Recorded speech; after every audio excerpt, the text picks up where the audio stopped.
We're back in Lincoln today for an overnight stopover. We've got one last trip to take the dogs back to the vets, and it's also a bit sad really, isn't it? It is very sad. This could be our very last trip in Pete, our camper van. I know, it's sad, isn't it? But we need to tell you what's going on and why this could be the end of van life for us for the short term. We'll put that in there. It's only the short term. So let's get on and tell you what's going on. All right, so we've got Mark's mum coming to stay with us on Sunday for 6 weeks. Mark's mum is 93, she's nearly 94 years old. So this is only a 2-berth van anyway, so we can't take her away with us. And she's a bit old for that really anyway. I don't think she'd be able to get up the stairs. I genuinely don't think she would. It'd be like trying to get someone on a horse. That'd be quite funny. So yes, we've got her with us for 6 weeks. So we can't use the van anyway. But we've also reached quite a big decision about where we want Vanlife to take us in the future this week. And it all started, well, let's rewind a little bit, okay? How far? November. Back to the future? November last year, when we decided we wanted to buy a camper van. And we'd been looking for about a year. You've heard all this before if you've followed any of our other videos, but if you're new around here, first of all, hello. I'm Bev, this is Mark. We love to do van life. It all started last November when we bought Pete. We'd been looking for about a year and we got a very clear idea of what we wanted to buy with the budget that we had. And we came across Pete and we loved her. But we didn't know whether we were going to really enjoy van life or not. You don't know until you try it, and there was a big chance that we wouldn't like it. We'd never done caravanning, we'd not done camper vanning, we'd not even done going away in a tent, so it was all completely brand new to us. But we invested in Pete, and within a very, very short space of time we got the bug. We realised we absolutely loved it. And what that meant was that in a very, very short space of time, we started talking about what our perfect dream van would be. Because we chose this with an educated guess. Yes. That having never had a caravan or camper van or motorhome before, we were quite ignorant to what the life would be like and what we would need. Well, we took a best guess, didn't we, at how we thought we would want to use it. We did a lot of research, so we knew certain things about the layout we knew we would want. We knew we didn't want a fixed bed, we knew we wanted a rear lounge, but really above and beyond that, we started off looking at rear beds. We did, originally, yeah. Our first interview with the guy was saying, we want a rear bed, but that didn't last long. And he gave us some really good advice actually. He said, do you intend to use it in hot weather? The vast majority of the time we were like, well, we'll probably be using it in the UK. So he said, you want a rear lounge, don't get a rear fixed bed because you will spend a lot of time inside the van. And he was absolutely right. We bought this in November, we used it all through the winter, and a fixed bed would have taken up so much space in the van, whereas with this layout and a rear lounge, we had the space. So that was the best bit of advice. We're going a little bit off tangent here, but that's not a problem. So we took a best guess at what we wanted, but once we knew we'd got the bug, we started kind of just almost a brainstorming and dream listing. We should have said, so if this rear lounge is good, what would be better? What would be better? Yeah. We asked that question of everything that we'd got used to. Could it be better? So we've said this all along, and we still maintain it, that when we chose this van, we got it 90% right for our needs. And there is no right or wrong with how a van layout should be. It really is the best layout for your needs and the way you're going to use it. And for the way that we use it, I still maintain we got it 90% right. Yes. Which I think is flippin' brilliant for a first time purchase. I think we I say we were lucky. We did a lot of research. We did do a lot of We research. went to a lot of shows and looked at a lot of vans. We did look a lot of vans. But there are things that... I can do other impersonations, not all Scylla. I can do others. There are certain things about the van that if we had our perfect van, we'd have differently. So we started making a bit of a wish list. So I thought what we would do is talk to you, first of all, about what that wish list looked like. What Pete doesn't give us, that if it was the absolute perfect van, it would give us. Yeah. Is that all right? I think You're that's happy right, to do yeah. that? Right. So, let me just look at my notes because I'm getting old and I won't remember. So, your first thing on the wish list, I think that was probably the biggest one of all, wasn't it? Like a man cave. Yeah. Go on, talk about that one then. The garage. So this had good storage.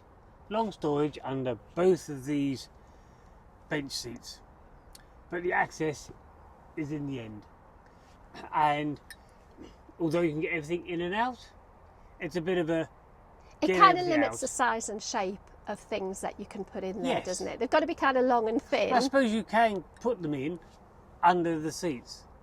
But, so that's perfectly fine, but we had seen a better way of doing it. I think that was the thing. Yeah. We saw something that we didn't know was available that we thought, that's better.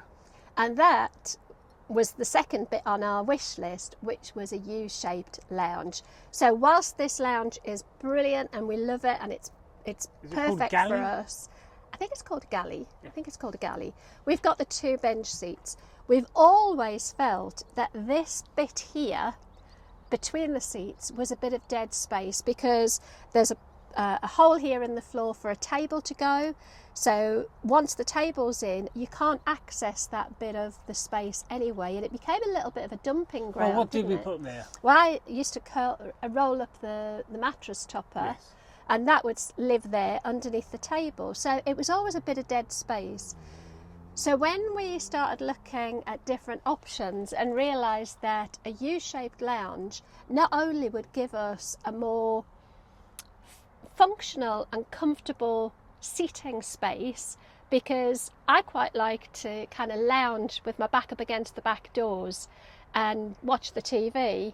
It's not particularly comfortable to do that in this van because if we've got the blinds down, I tend to get into trouble for squashing the blinds, or you're sort of fiddling around with cushions, whereas a U-shaped lounge kind of solved that problem. Yes.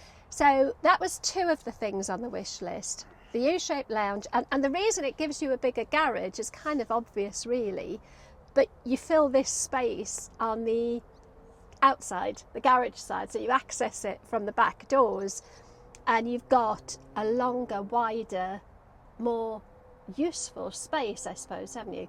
Things like we've got like little fold-up camping chairs. Yes. I don't mind them. You flippin' hate them, don't you? Because they're quite low and they're quite soft and they're quite hard to get in and out of. And he's getting old. And you would rather have sort of folding, proper like camp With arms. picnic chair I can type things. Lift myself up with. That fold flat, and there's not really anywhere in the van to have fold flat seats, but with the U-shaped lounge at the garage, suddenly we've got somewhere that we can slide the seats. So it just solves Just a a lot of point of problems. note, so when people have these smaller VWs, I think it's accepted that you store a lot of stuff in your living space, and when you get on site, you take it out. But that isn't what we wanted, was it? No, and that is why we've gone for a bigger van. I think we're quite lazy van lifers. We don't want to be shuffling things from Setting pillar up, to post to move breaking things down. around. We would like everything to have a place and a place for everything. And the U-shaped lounge with a garage kind of gives us that, doesn't it? Yeah. So that was 2 of the things on the wish list. But this wish list kept growing. I'm just going to say here, right from the offset, if we had to live with Pete for the rest of our days, we'd love it. We'd love her. Yeah. You know, she's served us well, but it's a little bit like you could have a brand new car, but there's always one car just the next model up that gives you that little bit extra. So I think that's where we're at. I mean, she's lovely and I love her, but there are a few things, because she's 14 years old. We'll tell you a bit more about Pete, because I don't think we've ever done a proper sort of van tour, have we? No, it's been a spot looking at items, but not a full tour. Absolutely, yeah. So we'll tell you a bit more about her in a minute or two. One of the things that we were first told when we bought the van was, oh, don't buy a van in November. You'll not use it for months and months. You won't use it through the winter. And we did. Did. So we've done 60 nights in the last 10 months. And how many miles? 8,000 miles. 8,000. Some only do 3,000 a year, and we've done 8,000 in 9 months. In 9 months, 10 months. I think we like it. But she's not brilliant off-grid. She doesn't have any solar. She's got a standard leisure battery, and in fact, up until 2-3 weeks ago, she probably had either the original battery or an old battery, and we've now put a brand new battery on her. So she's got a brand new battery, but she's only got the one, and it's a lead acid battery, which is perfectly adequate, and in fact more than adequate if you're happy to stay on campsites all of the time. But the traditional use, absolutely traditional use. But people are a bit more adventurous these days, aren't they? Well, I think we want to be a bit more adventurous, and we always felt a little bit of nerves if we stayed off grid. The most we've ever done off grid, even to this day, is one night, either a pub stop, or when we were in Ireland we did a couple of one nighters, but they were always the next night we were on a campsite or an air where we had electric hookup. We had never tested it to the point of failure, so we've only managed one night and had no problem, but we're conscious, so we didn't have the lights blazing and everything. Yes, we hadn't really tested it to fail, so we didn't know where the limit was until one night at old Jack's cottage, was it? Yeah. Jack's old cottage. That's it, yeah. Jack's not old, the cottage is old. Oh. If you haven't watched that video, I'll link it, but our battery died and we had to replace it while we were in Ireland. So that's all to say, the off-grid capability isn't brilliant in Pete. Now, that said, we could upgrade the power in here. We could change the lead acid for lithium. Yes. We could double the amperage of the, is that even a saying? Amperage. Yeah, I guess so. Of the lithium, so we could put more in. We could put a solar panel up on the roof, and if we were going to keep her, that's exactly what we would do. But this is probably a good time to kind of talk about it now. We always had intentions, even with our wish list, of upgrading Pete, but we thought we were going to have to probably wait 12 to 18 months, probably even longer really, for finances to come to 2.5 years. Yeah, I think I was optimistic for 12 to 18, but you've always told me it was January 28. Yeah, you always said it was going to be 2 to 2.5 years. However, we won't go into the detail. We've had a little bit of a financial boost, shall we say. An opportunity has arisen. I'm not going to go into the whys and wherefores of it, but let's just say it's given us the opportunity to rethink when we change the van. And we've just been thinking, life is very short. We're getting no younger. We're not getting any younger. If we want to do it, why put it off till 2028 if we can do it now? So we've made the decision to upgrade the van now because we've had this opportunity arise, which has meant this has all moved forward a little bit, which is exciting and a little bit scary at the same time. And exciting for you and scary for you. We are going to tell you about what we're going to be replacing Pete with in a little while, but we'll go through kind of the wish list first. So better off grid. That was a big one, wasn't it? We wanted more power and more storage. Double amp power, but lithium, not lead acid. Yeah. And solar panels that I could have fit to here, but... Yeah, and we would, as I say, we would have done if we'd not decided to move on so quickly. The next thing on the wish list was a bigger fridge and at eye level, and this is me. This is me being. So what are the typical size fridges in camper vans? I have no idea. 60 litre, 90 litre, and 140 litre. Right. So we've got a 60 litre. That's right. And I might be wrong with those figures, but I believe they're the common figures. the common ones. So the 60 is more than adequate for most people. But I do tend to, I do kind of go big when I shop, and I've just found it's a little bit too small for what we want. Like we went for a couple of weeks, we went for a couple of weeks down to the south coast, and I packed the fridge full, and it was hard to move things around. But more than that, for me, it's at under counter level, and I find it a bit of a challenge. I'm not the tiniest of people, and I do have a few back issues. So for me, bending down to try and shovel things shuffle, not shovel things around. A around. fridge works best when there's airflow, and if you pack it full, the air can't flow. So everything at the back will freeze, and everything at the front will stay warm. And I get into trouble for it. So when you say, "Oh, everything at the back is frozen," that's because it's too full. Right, that's my fault. Yeah. Okay. So that for me, the fridge being slightly bigger, doesn't have to be massive, but slightly bigger, and at eye level was a bit of a wish list item, just for my comfort, and also just to be able to not have to shop quite so often. Easy to look in as well, because you're looking in that instead of looking in like that. Yeah. So it just it's easier to find things, isn't it? Do you want to talk about that one? Yes. So, diesel heating. So we're not sure exactly where van life's going to take us. It may take us to the Alps where it's very cold and we're off grid for a long time. So the more energy sources you have, the more robust you are. So we have LPG, which we can use for heating and cooking. If you were using your LPG mainly for cooking and only diesel for heating, you're spreading that load. So we felt if we had LPG and diesel for heating, we'd be more robust. Yeah, you don't want to put all your eggs in one basket, Yes. do you?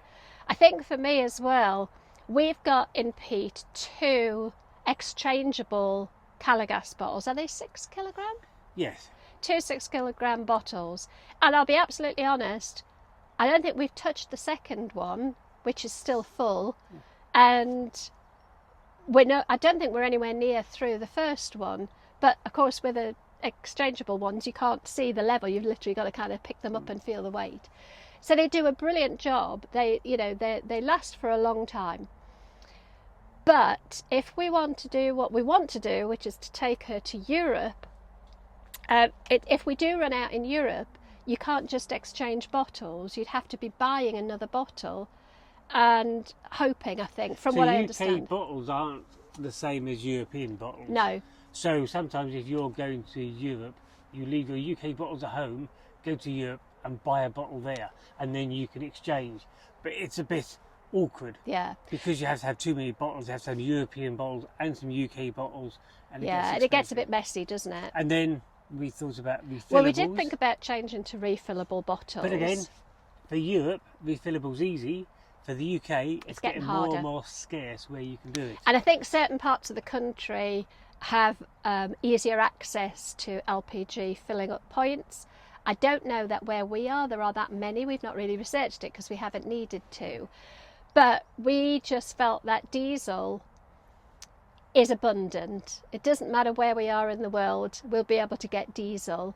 And it also, like you've just said, it spreads the load. It means that we don't have all our eggs in one basket. We have electricity in the batteries, we have gas in the gas bottle, and we have diesel in the tank. Yeah. 3 sources, spread the load. And the other thing around the gas is that we've got the 2 6 kilogram bottles, but they sit in that cupboard next to the cooker. And obviously you access them from outside. They're all, properly insulated and everything. But it does take up quite a lot of storage inside the van. So we wanted to opt on our wish list, our dream list, for an underslung gas tank, so that we wouldn't have the gas bottles taken up internal storage that could be used for cupboards or drawers. That's kitchen storage space, isn't it? It That's is, where yeah. the kitchen is, and it must be 2 foot wide at least, and 2 or 3 foot high, and 18 inches deep. That's a lot of kitchen storage space in a camper van. So if we were keeping Pete, what I think we would have done eventually is get rid of the 2 exchangeables and have an underslung gas tank fitted and free up that cupboard. Yes. That's again another upgrade we would have done alongside the power. But that was another wish list item.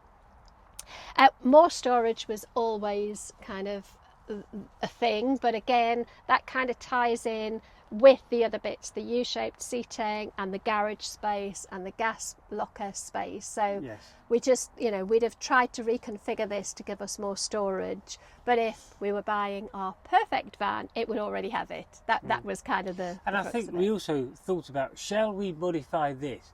But then when we come to resell, it's no longer a fully professional build, it's a fully professional build that I tinkered with, which makes it harder to sell, really. Yeah, I mean, it's an Auto Cruise Rhythm, and they're a very good, well-made conversion. They're a very good conversion. So it just felt wrong, didn't it, to start messing around too much with it. If we had to keep this van for the rest of its life, and that was the only option, we would have gone down the modification. But we knew we would probably... In fact, every modification we've made in Pete since we've had her, you've tried as hard as possible to make it reversible, haven't you? Yeah. So you've not screwed into walls or made any kind of permanent change to the van. So we've got sort of nets on the wall, storage nets on the wall, because it didn't have any when we came into the van and when we bought the van. And these are brilliant, but you didn't want to screw into the van to put them up. So he's made a, what do they call it when it means you can go back? Reversible? It removable? No, it's got a word, hasn't it? And not when it's non-damaging. I can't remember what the word is anyway. It'll come to me. We'll write it down at the bottom when we think of it. Yeah, we won't think of it. So yes, storage was a big one. And then the other kind of wish list things were really me, the girly things. So I've never really understood, and this happens in nearly every van you see, the cooker is next to the living space and the sink is on the far end of the counter. And that just doesn't make any sense to me. If you're going to be cooking, you don't really want all the cooking splatters going onto your upholstery. But So some people are perhaps messy washer-uppers and get their soapy water on their upholstery. but if you get a bit of soapy water, going into a domestic here, if you get a bit of soapy water onto your upholstery, it isn't going to do it any harm. But if you're getting sort of fat and oil and things spattering, it's going to damage the upholstery. So that never made sense to me. So my wish list item... And cooking smells. Well, yeah, there is the cooking smells as well. So obviously if it's further that way, they're near the sliding door. less in your living space and closer to sort of the sliding doors. So that didn't make sense. So in my perfect van, it would be the opposite way around. But then, actually, in my perfect van, I wouldn't have an oven and a cooker as such. I would rather have a microwave, which is a bit more contained. When did we last use the oven back home? Or how often do we use the oven back in home? the house? Yes. Since we got an air fryer, I can't remember the last time we used the oven. And what's an air fryer? A very small fan oven. It is, yeah. Yeah, I think people think air fryers, you're frying stuff. They're not, they're just it's a small fan oven. It's a small fan oven. So even in Pete, we've used the hobs. It's got 3 gas hobs. I've never used the oven in the van, and I cannot ever see that I will. So that is a very elaborate pan store, because that's where I keep my wok and other bits and pieces of pans. So what would you have instead of an oven? So I would get rid of the oven completely, have a microwave, use the air fryer, and I would also only have a 2-ring burner, because we've got 3 rings on there and I've never used more than 2 at once. So I'm a great believer in not having something if it's redundant or not used. So I feel getting rid of the oven and putting a microwave in, I'd use that so much more. I think a microwave would be good for when you have a curry, you haven't got to boil your rice for 15 to 20 minutes. You can just ding a pouch. Yeah, I know they're not quite as healthy and they're probably not as good for you, but okay. but it's simple and it's easy. There's nothing worse actually in the van than boiling a pan of rice, because the last thing you want is a whole load of steam and condensation. But also, if we do cook, to be able to do a bit of batch cooking, or put the leftovers in a Tupperware in the fridge. There are other makes of plastic available, in a plastic box in the fridge, of which we'll have a bigger fridge, and you can just heat it up in the microwave. So much easier. So if you're only going away for a weekend, you could pre-cook at home and just make do with that. Yeah. If you're away for 2 weeks, you're actually going to have to start cooking. But you say, actually, I'm going to go away for 2 days. And I don't mind cooking in the van. I actually quite enjoy cooking in the van. But we're not pizza people. We wouldn't think of, making or buying a pizza and cooking it in the van. It just wouldn't happen. And I can't think of many other reasons why I would turn the oven on. Anything else I can do in the air fryer, in a wok or in a microwave. So I think that was the wish list.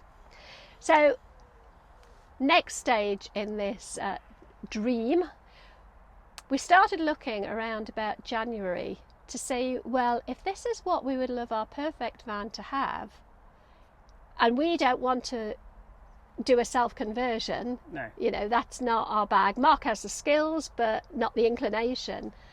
We want a van we can use. We don't want to have to start building it. So the question is, if this is all of our tick list, is there a van out there on the market that ticks all of those boxes? So we started looking really in about January, and again it was more of an organic thing, really, wasn't it? Yeah, I was going to say it was more like a vision board type exercise. What is out there? So we did the Harrogate show, we did Camper Van Camp Out, where they had a few vans on show. We did the Newark show, and we started to realise that there are a lot of vans out there. We watched a lot of YouTube. We did a lot, Home, Matt and Peter Vaughan. Yeah, we watched a lot of good those. Camper van specific show, didn't they? Yeah, they did. Yeah, and they showcased a lot of them. I think it was Newark. I think it might have been Newark actually. So we started looking, and it was more a case of, this is quite a fun little exercise. Let's see how many of our wish list we can find. And we started to realise, first of all, we hadn't realised how many converters. Camper van bingo. Yeah, it was like house. It was like camper van bingo. We hadn't realised how many converters do U-shaped lounges. We thought there were only 1 or 2 on the market, and actually there are quite a few. So that was an interesting start, because we suddenly realised that we had a lot of choice around U-shaped lounges and therefore garage space. So tick. Yeah. So there were companies like, well, let me give you a bit of an overview of some of the companies that we started to find. So Speeds, I think we saw Speeds initially up in Harrogate, didn't we? Yeah, they did a U-shaped lounge. Yeah, and their Ripasso. Yeah. So that was a contender, and in actual fact, the Ripasso ticked off quite a few of the boxes. It was very, very close. Not all of them, but many of them. Yeah. We then came across S&L motorhomes. Yes. We never actually saw one in person. We found them, I think, on YouTube. Somebody had bought one on YouTube and they were showcasing it, and we like, that's got a lot of what we've got on our tick list. But they weren't we never saw them at any of the shows, and I think I'd have liked to have seen one in the flesh, so to speak, and we didn't, but they were definitely a contender. We liked the look of them, and I think we went online and looked at their website, and again, tick, tick, tick. We were like, I think when you look at camper vans, you need saturation in the information you see. So you go and you see Speeds, and you go away, and 2 months later you go back and you see another Speeds, and you start to understand their brand. But if you never come across an S&L, yes, you don't see it often enough to actually get the real feel for it. Yeah, so we'd never seen one, but looking at the spec of the is it the Atlas? I'm trying to think which one it was we were looking at. I can't remember the actual model. but that ticked a lot of boxes. We also came across Devon. Well, I say came across, I mean Devon have been around for years. I used to work at an Audi VW garage when I first left school, and they dealt quite closely with Devon conversion. So I've been familiar with it, even though I haven't been around camper vans. Just I've been possible around one Devon. isn't on your list. Should Vantage be down there? Oh yeah. Vantage was another one. Again, ticked a lot of boxes. Yeah. So Devon, we did look at a couple of Devons In Newark. at Newark, Yeah. but I thought they were really old-fashioned. Right. Yeah, as much as they had the lounge, they just felt like they hadn't really moved with the times. It's a 1970s lounge. Well, it wasn't quite 1970s, but I would say they felt a bit 1990s. Right. Not that I know what 1990s vans looked like. We also quite recently came across IH. They Was it were very IH good. motorhomes Yeah, at they were good. Newark? And we really liked those. In fact, we were very taken with the one that they had at Newark. Yes. I can't remember what model it was. Vantage, as you say, and also Consort motorhomes. We looked at Consort. We'd seen them probably 3 or 4 times at the shows, hadn't we? And there's a lot of people that we follow on YouTube have got Consort, and they ticked the boxes as well. So basically we had this selection of vehicles, all of which were So if we starting had to look like they could be our perfect van. perhaps 6 or 7 essential wants, a lot of vans seem to have 5 out of the 6 or 6 out of the 7. Yeah, And yeah. None of them quite had 100%. I tell you, I found with Speeds. We said with Speeds, we love your van, but can you take the oven out and put a microwave in? No, we don't do that. So Well, they we were didn't quite- ask them that. We did ask if we could have a diesel heater instead of an LPG, and they said no, that's the way they come. There was no personalisation. And the other thing, sorry, I've just cut you off. The other thing I didn't like about the Speeds one, the upholstery was very vibrant. It was like a rich sort of purpley colour, reddy purpley, like a ruby colour. And I thought, It looks lovely now, but in 6 years' time, will it be I out think of in fashion? 6 months I'd have got fed up with it. Right. It was too strong a colour, and I wanted something a bit more neutral that you can add your own It was colour to. very contemporary. I don't think it was. I think it was quite old-fashioned. Okay. If you look at the Ripasso sign writing, the name, it's quite sort of, I don't know. Anyway, let's stay on track here. Yes. So nearly all of them came nearly all of the way, but there was one. If this is 90% of what we want, they were hitting 97% of what Yeah. we want. But we struggle to find the 100% of what we want But we did. in the end. We did find it. And even when we found it, we doubted it and re-examined several times. We went back to the market and did, yeah. compared again to S&L and Speeds. It was like a pressure test. We kept going, right, well, this looks like it's going to be the one. But I don't believe it. But let's just keep poking around. And actually, if this little financial boost hadn't come our way, we'd have probably kept poking around and around and around. Yes. So shall we let's put the people out of their misery, if they're even interested, and tell them which of those contenders Those, came up 100%. The converters. The Go on then. converter contenders. Which one was it? I was leaving it for you to tell. Consort. The Consort Reef. We love it. And we went up to Yorkshire this week. We went up on Tuesday. We stayed in a pub in Wakefield overnight because we had an appointment with Consort at 10:30, I think it was, 10:30 on on Wednesday morning with Jane. We didn't see Scott, but we've seen Scott lots of times at the shows. But we had an appointment with Jane, who I have to say was brilliant, because I know they're very busy and they were taking a lot of their stock to the Norfolk camper van show this weekend as we speak. But she still squeezed us in, and we'd said, look, is there any chance we can get in soon, because She we've gave got your us mum coming. 3.5 hours of her time. Oh, And she was had the brilliant. patience of a saint. She answered every question And there were lots. to the depth until we were satisfied with She the was answer. brilliant. And if that's the indication of the care that they give you. And there was no pressure either. There was no pressure selling. We didn't feel at any point that we couldn't just go, yeah, it's not the one for us. I genuinely don't think she'd have minded, given that time, just to showcase what they do, because she actually gave us a full tour of the factory. And I think that's the other thing I really liked about Consort, was that because they convert everything on site, they show you the process, so that you see the bare bones of the van, and they take you through exactly the process that their engineers and technicians are working on as they are working on it. So we saw the insulation, the wiring looms. Go on. Because I'm from an engineering background, I found it fascinating. I could relate to everything that they were doing and how they were doing it and why they were doing it that way. It was very enlightening to see how high their standards were. And the quality of the components that they use, and also the quality of the workmanship. It absolutely reinforced for us that we were making the right decision. I was almost trying to spot faults and I couldn't find any. Yeah. Trying to find the odd chip in a bit of wood that shouldn't have been there, or anything. I couldn't find any fault anywhere. No.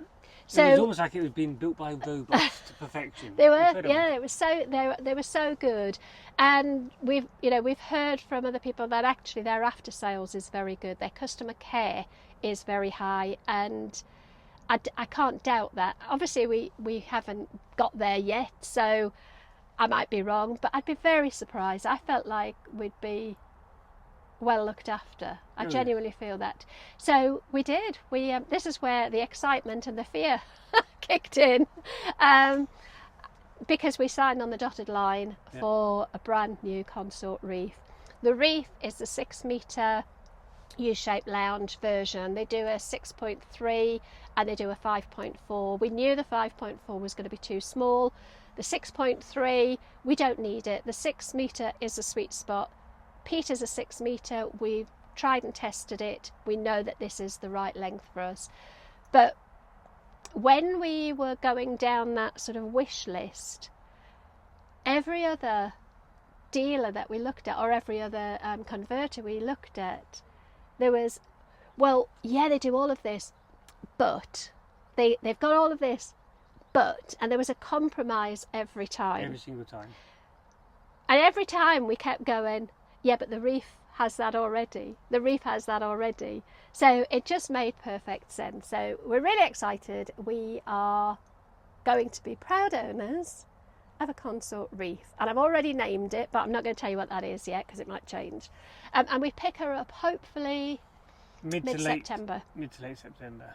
Hence why we've decided that not only can we not use Pete realistically because we've got your mum, but also we don't want to be putting extra miles on her. She's got, have we just broken 40,000? Yes. She's 14 years old, so she's a 2011 Auto Cruise Rhythm. That's right, isn't it? That's right. Swift Auto Cruise Rhythm. And she's got 40,000, just over 40,000 miles on the clock, and we don't really want to put more on. We've put 8,000 of those miles on, so before us she'd probably only been doing maybe 2,000 or 3,000 a year, but we've made sure that she's been used to the full. With my mother coming to stay, we've got an enforced 6 weeks of non-use. Yeah. What a fantastic opportunity to bring her up to her best possible standard and put her on the market. And get, hopefully see her to her next love affair, because it has been a love affair, hasn't it? Getting used to getting the bug for camping. From day one of buying her, there's been no regrets. Yeah, she's been brilliant. Let's tell you a little bit about Pete. First of all, if you're new around here, you might be wondering why the heck we keep referring to her as a her when we call her Pete. We bought her in Peterborough from a lovely couple in Peterborough who they'd also loved her, hadn't they? They'd only upgraded because they needed an automatic because of mobility problems. Yeah. She was having trouble. The lady did the driving. Yeah. She was having trouble with one of her feet. And, So she is a manual. She's a 6-speed manual on a 2.2 litre Peugeot Boxer, Peugeot diesel. When we got her, she didn't have any Wi-Fi, so we've put Wi-Fi in. Some people say you don't need it. We haven't experienced that, have we? A lot of people say, oh, you can just use the hotspot from your phone, but it didn't seem to matter where we went.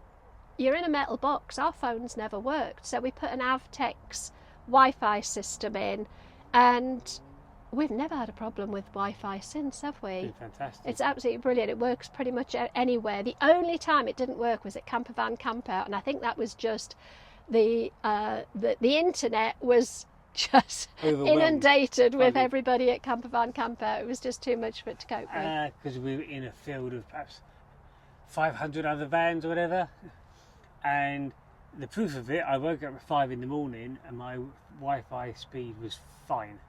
At 9 o'clock in the morning, when everybody else was up, it slowed It right dropped down. right down, And didn't it was Yeah. not the Wi-Fi in here, it's just the local mast transmitter couldn't cope with the number of people trying to log on. But to be honest, we've been to some pretty sort of remote areas, especially when we went to Ireland, Yes. and had brilliant signal from the Wi-Fi. Headlands, right on the west coast, Yeah. near the Atlantic, with only 1 or 2 other houses nearby. Still got a perfect signal. Good signal. So we've put the Wi-Fi in. We also, when we got it, it had a normal, like, analog type television. It wasn't analog, was it? But it wasn't a smart TV.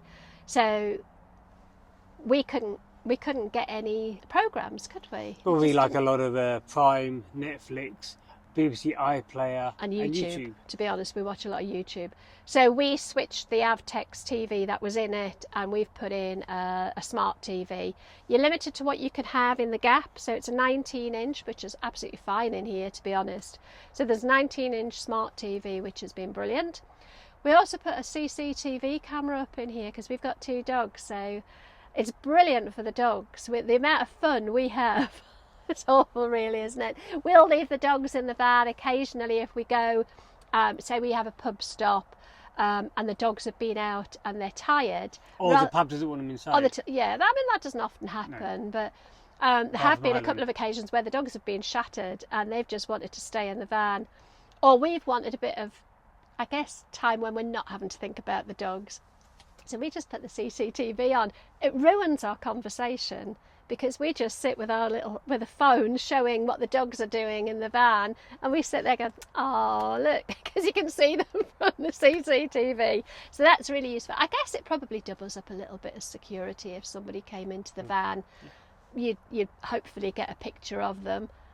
I think if somebody's got to the point where they're in your van, it's probably a bit late, but for the dogs, it's absolutely brilliant. It gives us a lot of peace of mind, doesn't it? And we can see what they're watching on television because we told them to watch no crime programs. In case they scare themselves. You can put children block on your TV, but there's not a button for dog block. Oh.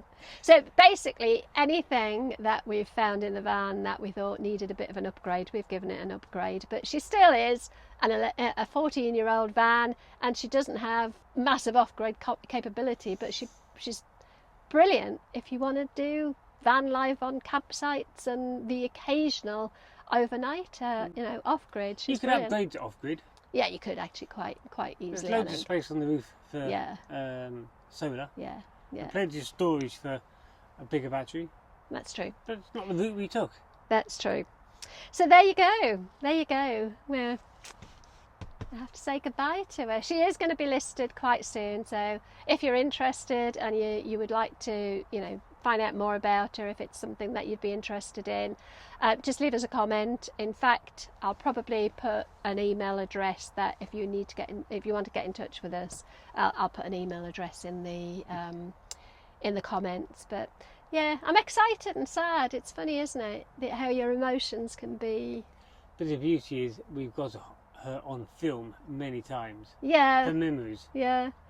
I don't know if anybody else has felt like this, because she was our first van.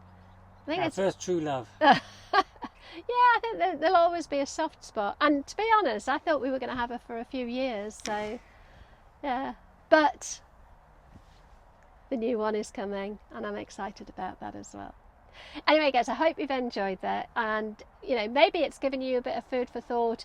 If you're thinking about your next van, maybe think about having your wish list of what would make it perfect for you, because the reality is we're all different. We're all going to use a van differently. So what's right for us might not be right for you. But hopefully this has given you a little bit of food for thought. And we'll leave it there. Next week, we'll be back on our island adventures. So we've got Achill Island in the vlog coming up. So look forward to that one. And we'll see you all again next time. Bye. Bye.